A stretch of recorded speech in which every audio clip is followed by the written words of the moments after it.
আসসালামু আলাইকুম, সবাইকে স্বাগত জানাই রিয়াকশন চ্যানেলে। প্রতিদিনের মতো আজকেও হাজির হয়ে গেলাম নতুন একটি ভিডিও নিয়ে। আপনারা জানেন যে অন্তর্বর্তীকালীন সরকারকে নিয়ে ষড়যন্ত্রের শেষ নাই। ক্ষমতায় যাওয়ার আগেই যেন রাজা হয়ে গেছে বিএনপি। তার সঙ্গে যোগ দিয়েছে নুরুল হক নুরু। হ্যাঁ, আমার আজকের ভিডিওতে এমনটি বোঝাচ্ছেন। আমরা প্রথমে ভিডিওটি দেখব, পরবর্তীতে বিশ্লেষণ।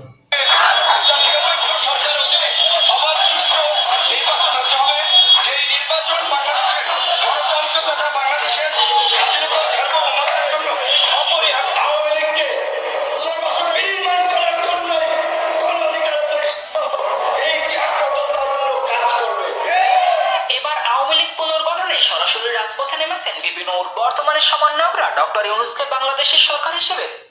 এটা সম্পূর্ণ একটি ভুয়া সংবাদ। নুরুল হক নূর আওয়ামী লীগকে পুনর্গঠন করতে চায় না, তবে সে বিএনপির পক্ষে। বিএনপি যেই দিকে হেলে দুলে চলে সেই দিকে হেলে দুলে চলে নুরুল হক নূর। যেমন ৭২-এর সংবিধান পরিবর্তনে রাজি নয় বিএনপি, কারণ যদি তাদের ক্ষমতা ফসকে যায়, এই সংবিধান বজায় রেখে তারা আগে ক্ষমতায় যেতে চায়, তারপরে পরিবর্তন চায়। এটি হচ্ছে আসল কথা। বিএনপি যে সংবিধান পরিবর্তন চায় না এটা সত্য নয়, তারাও সংবিধান পরিবর্তন চায়, তবে আগে এই সংবিধানের মাধ্যমে ক্ষমতায় যেতে চায়, পরবর্তীতে ছুঁড়ে ফেলতে চায় বা পরিবর্তন করতে চায়।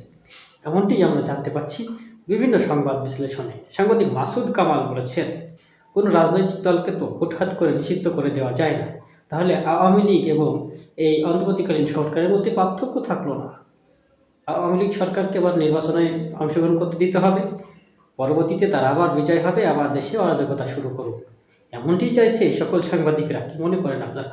অবশ্যই কমেন্ট বক্সে জানাবেন।